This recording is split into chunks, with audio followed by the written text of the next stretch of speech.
Our next reader is Narlan Matos, who literary critics in America and Europe have highlighted in terms of the importance of his universal poetry. His collections include Ladies and Gentlemen, the Dawn, In the Campsite of the Shades, and An Elegy to the New World, which was translated into several languages and was chosen as one of the best poetry books of 2012. He participates actively in various literary programs and festivals in both the United States and Europe, and is a recipient of numerous awards and artistic accolades. His poetry has been translated into Slovenian, Italian, Croatian, Chinese, Vietnamese, English, Lithuanian, Japanese, Hindi, Romanian, Russian, Swedish, and Spanish. And Robert Creeley once described his poetry as a breath of fresh air. He holds a master's degree from the University of New Mexico and a PhD from the University of Illinois at Urbana-Champaign, and was featured in 2016 on a Croatian national radio program about his life and poetry. He has also worked as a professor at the George Washington University here in the United States. Please welcome Narlan Matos. Thank you very much for inviting me. I'm very honored to be here with you guys today. I'm gonna start. I'll start with a poem called Elegy to the New World. Obviously, I cannot read in Portuguese, so my English is not so good, so I hope you understand it. Elegy to the New World. You ask me, my friends, where I was during my lengthy silence. I was in the reed lilies and in the bitterness of the cane fields, where the leaves trembled in fear of man.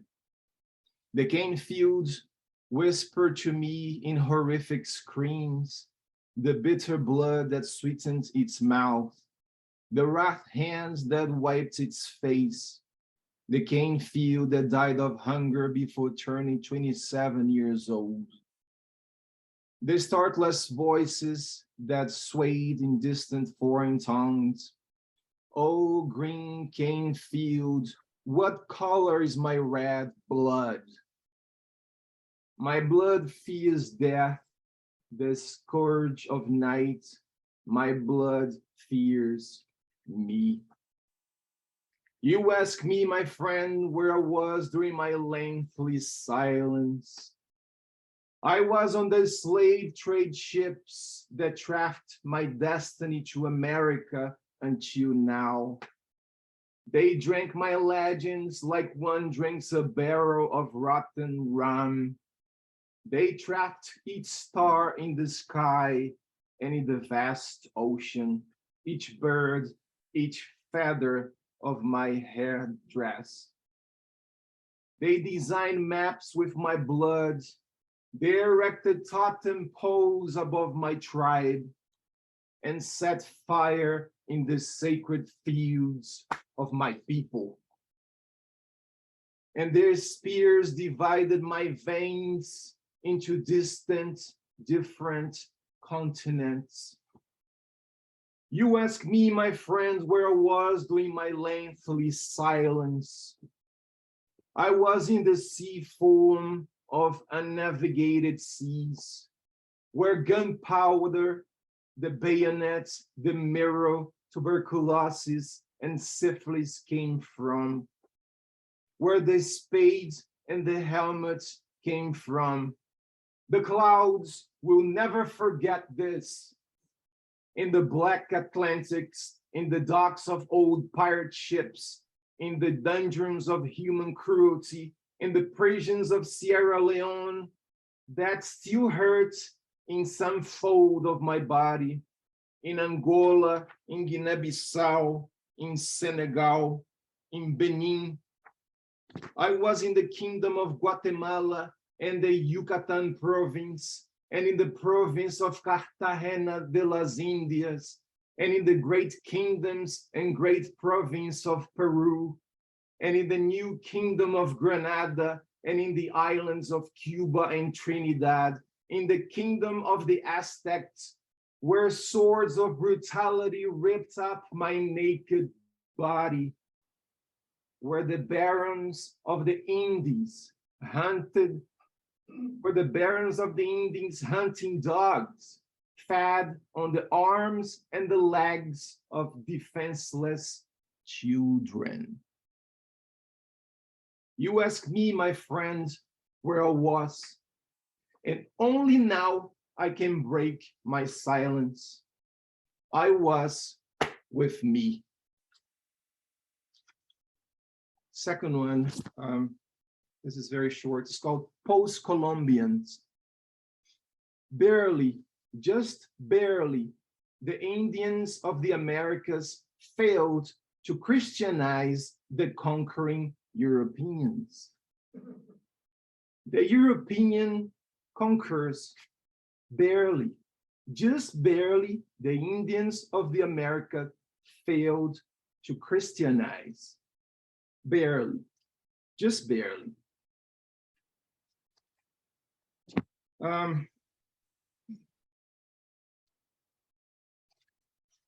Most of my poems are very long, so I'm gonna go to another here.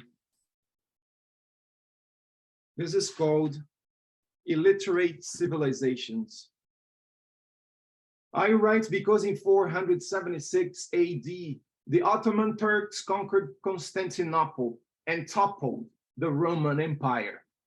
And because the Black Plague almost wiped out Europeans from the face of the earth. And because the Mississippi River is the same river that runs through where I was born. And because Egypt is a gift of the Nile. I write because Abraham Lincoln and Tupac Amaru existed, and I have clear evidence of it. And because Bartolomeu Dias crossed the Cape of the Torment to make Portugal happy. And because Vasco da Gama delivered a letter from King Manuel I of Portugal to the Zamorin of Calicut, explaining everything. And because in 1492 America was found, because everything else, before everything else, because man invented writing and the Latin alphabet. I write because Dylan Thomas sang his psalms to mankind like the great King Solomon sang his psalms to God. Because when I was born, there was nothing important to be celebrated, except the day before the Bastille fell. And because Chad is the dead hearts of Africa, and because God invented Einstein so that Einstein could invent God. I write because the Arabs colonized an arrogant and miserable Europe, pagan like the flames of the Holy Inquisition, and because St. Augustine was virtuous, and because Maurice of Nassau brought France Post to Dutch Brazil, and because Nicolas Poussin painted the work called The Plague of Ashok in the year of 1630, and because thousands of slaves were brought from Africa in merchant ships, and because Castro Alves wrote Voices of Africa in Portuguese language.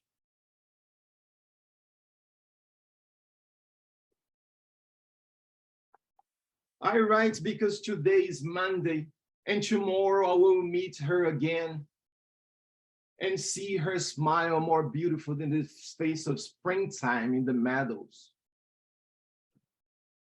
And that is why she'll always be with me like the green sky in her eyes. And because I discovered that part of her is real and the other part I wrote myself. And because I want to visit Bolivia and Venezuela, and because the Indians from the American continent are threatened of extinction, I write to avenge the Treaty of Tordesillas and the mob of the 400 convict exiles, and to respond the letter of discovery, and in the diaries of Hernan Cortés, Francisco Pizarro, and Cabeça de Vaca, and because Christopher Columbus arrived here, and because Adam and Eve were expelled from Eden like me. I write because the end of the verb is the end of the world. I'm not sure if I still have time, but I still would like to read you. You've got about 1 minute. Okay. Oh. Yeah, I think this is 1 minute. Okay. Children of the night. I hear the true children of the night kissing wilted flowers like dead hummingbirds. A demon lands in their gaze because there is only darkness and nothing to be found. Because there is no sun in their eyes, not 200 suns exploding in their hands. I see the children of the night breastfed by malnourished, torn breasts, by fragile breasts of sand, breastfed by white milk that is not from clouds nor milk. What is the taste of the milk of life in the mouths of the children of the night? What glances, expressions they will have these children born from breasts without summer, from uteruses without mothers. I see the children of the night flying on a swing I cannot see, in a folk dance that is not tender, that does not reach the deepest parts of me. What sunrises do they seek for themselves in the sky? What rays of firmament beam down on their faces? I hear the African jackals on the cold winter morning. The day is nothing but a white pearl in a destroyed garden. I see the children of the night trafficking diamonds and constellations and marble teeth. There are no seraphs on their faces of saber.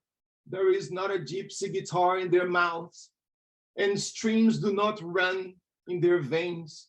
They do not defend to death the city of Andorra, where they cornered freedom. I see the children of the night digging with their nails in the mud, the spring and the chimera, overturning ruins of paper and ash, and in search of words to explain that cubist blue in the sky. What is wrong with their eyes? What is pitch black in their smiles? In the slums of Rio de Janeiro, in the slums of Jamaica, in the corners of Cairo, Managua, and Kathmandu, in the banana plantations of Ecuador and Guatemala, in the rubber plantations of Brazil, in the sharp soils of the Middle East, in the prophecies, in the peripheries of Saigon, San Salvador, and Hanoi, something hurts, something corrodes me. I hear the desperate cry of the children of the night. Thank you very much. Thank you for having me. And so I would welcome Ilyas Raymer, who writes under the name of Andrew Raymer. He was here with us last year also. He's an ordained Majid. I think that means sacred storyteller in the Jewish tradition. His books include Two Flutes Playing, Queering the Text, Fragments of the Brooklyn Talmud, Revelations for a New Millennium, and he co-authored the bestseller, Ask Your Angels. His next book, Two Hearts Dancing, a spiritual journey book for gay men, will be published later this year. Born in Elmhurst, New York, across the street from an amusement park called Fairyland, he now lives in Oakland, California, up the street from an amusement park called Fairyland. For more information, you can go to his website. But I will warmly welcome Ilyas to give his presentation now.